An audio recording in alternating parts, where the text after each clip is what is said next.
I'm Belicia. You're watching Austin Underground. I'm here with Lotus, and their names are Luke Miller and Jesse Miller. All right, sweet. So, how has the tour been treating you guys so far?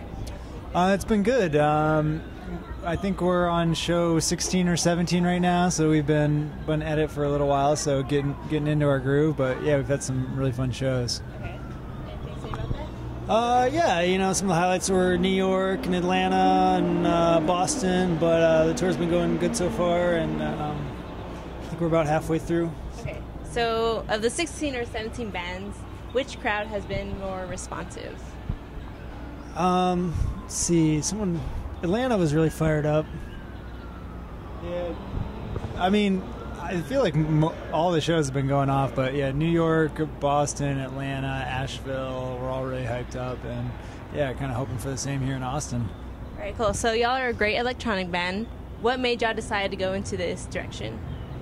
Well, it's really just like one aspect of the music we play, but I think early on we were listening to some bands like Underworld and The Orb, and we hadn't really incorporated much electronic stuff into our sound at that point, and we were just kind of noticed these similarities of how something ideas like develop slowly, how there's these dance beats. So we kind of slowly started picking up some ideas and influences from some of that music and bringing it into our own. All right, cool. So any comment on that?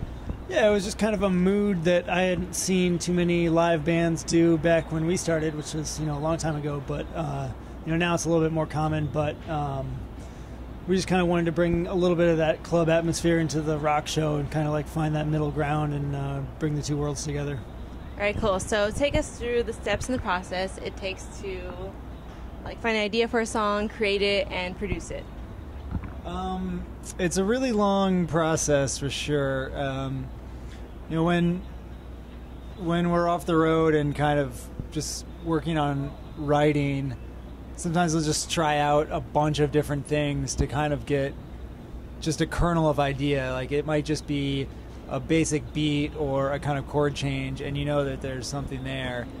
And then it's a long process of just building from that point. I think usually we kind of like put together an initial demo that is kind of like a song, and then me and Luke are going through it over and over, working on the arrangement and saying, oh, maybe this part could be better.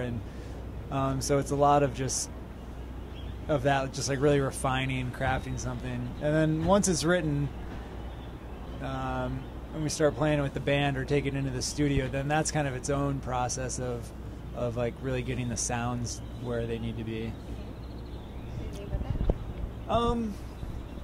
Yeah, you know, it's a matter of layering up and then stripping back. So in the beginning we'll add a lot of things, and then we want to take away everything that's non-essential, and so the ideas can be fairly clear. You know, we've maybe been guilty in the past of piling on too many sounds, so I think we're trying to like get back to a maybe a more clear, cohesive presentation of the song. All right, so a lot of bands remix your songs. Which remix is your personal favorite? Let's see, I like the Tip of the Tongue remix that DJ Harry did. Okay. There was a remix of, man, now I'm forgetting which track he did, but Album Leaf did a really cool remix of Orchids. Yeah. I thought that one was really cool. I mean, yeah, there's been a lot of great ones over the years, but yeah, that one was really great. And like long time ago, Juan McLean did a really cool disco remix. You dance to it now and then? You know, I'm Mennonite, so you don't see a whole lot of dancing from me, but maybe occasionally. Yeah, and on Gilded Age we had four remixes on there? Yeah, four remixes on there, and the Skytree one turned out really good, and the, what's his name? From, You know, the Kilowatts. But I was thinking of Jamie. Marley Carroll. Yeah. Carol Marley. Alright, cool. Yeah, all the That's a remixes bunch of in that names. album are really good. Is that why you chose them to feature on the album? Yeah, he's got a really cool sound that's like, it's like electronic but organic, so it's like yeah, I don't know, very, very unique sound.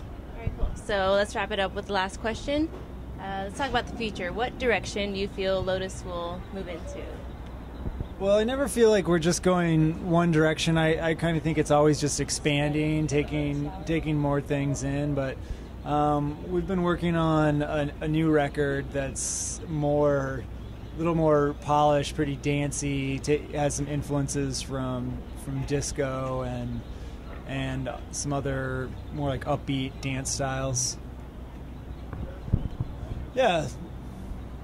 Adding in some disco influences and stuff on this new record, and yeah, just ever progressing. So disco isn't dead to you? Disco is making people dance all over the world still, I think. Okay, sweet. Well, thanks guys for joining us here today. You're welcome. And wait, one more question. What feeling do you feel tonight for Stubbs? A hunger for fried green tomatoes. It's barbecue, I guess. Well, that's not really a feeling. But Barbecue's a feeling now. All right, thank you.